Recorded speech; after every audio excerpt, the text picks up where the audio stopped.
Joseph, I graduated journalism school in 2010. I originally went to school to become a sports reporter, and when I graduated college back in 2010, and I would go on job interviews, news directors would look at me at the time and say to me that you're a positive person with a lot of energy and enthusiasm, and you would be a great asset to the newsroom, but we couldn't hire you because we're worried about your disability and the ability to function out into the field. So what happened for me, Joseph, when I ended school was I interned for 4 years without being paid at a local television station, and it took me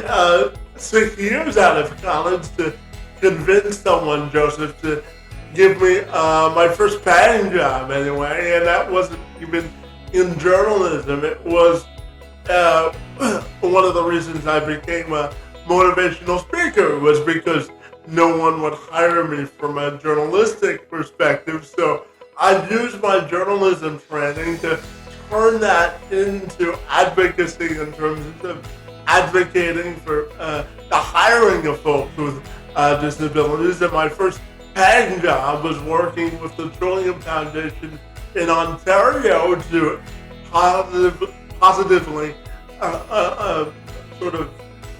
promote hiring folks with disabilities. So yeah, overcoming obstacles and thriving through adversity is something that I'm familiar with. And if you want to have further conversations, my friend, I'm always open to that. So thank you for asking the question. And my next question for you, my friend, is I'm curious to get your thoughts on the difference between residing in your comfort zone versus transformational thinking, because I think there's a fundamental difference between the two, and I'm curious to get your thoughts on that as well.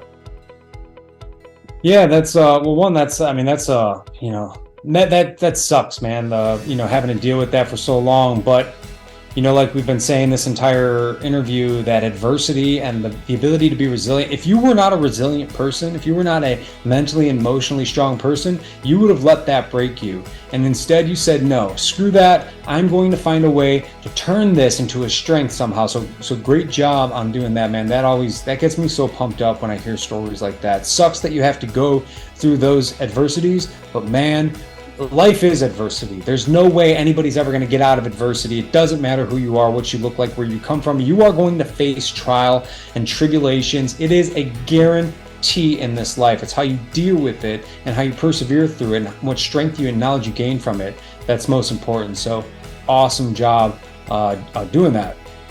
When it comes to being within a growth zone or a comfort zone, I hate comfort. I hate it. Consciously. Subconsciously, I love it, of course. I want to just sit around and eat potato chips and smoke weed and all day. That's like such oh, it's going to be so nice. And it's just the way that our brain works. Our brain always wants to conserve energy. It doesn't want to burn energy because it's survival based.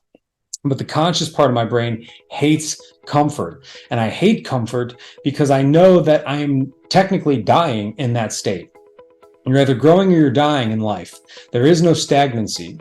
And so it is imperative that if people want to become something better, a new version of themselves, new money, new job, new relationship, whatever it is, people always try to relive the same cycle over and over again, the same thoughts, the same self-talk over and over again each and every day, and they wonder why that their life isn't changing. It's because you're in your comfort zone. You must push yourself out beyond this comfort zone, the zone of death, this slow asphyxiation on your potential, and get somewhere that makes you uncomfortable, whether it's a network meeting, whether it's in the gym, whether it's outside camping elements. It doesn't matter. The point is that you must always be pushing yourself into these new boundaries, these new zones that you are unfamiliar with, so you can become somebody new. And then when you become somebody new, you're capable of manifesting a new life, and that is very important. Yeah, absolutely. And Joe, I'm curious, what qualities do you think that transformational people have. What's your definition of transformational thinking?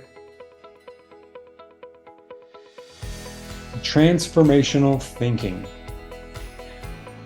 I guess it would be the ability to bridge the gap between concept and reality, to bridge the gap between what is and change.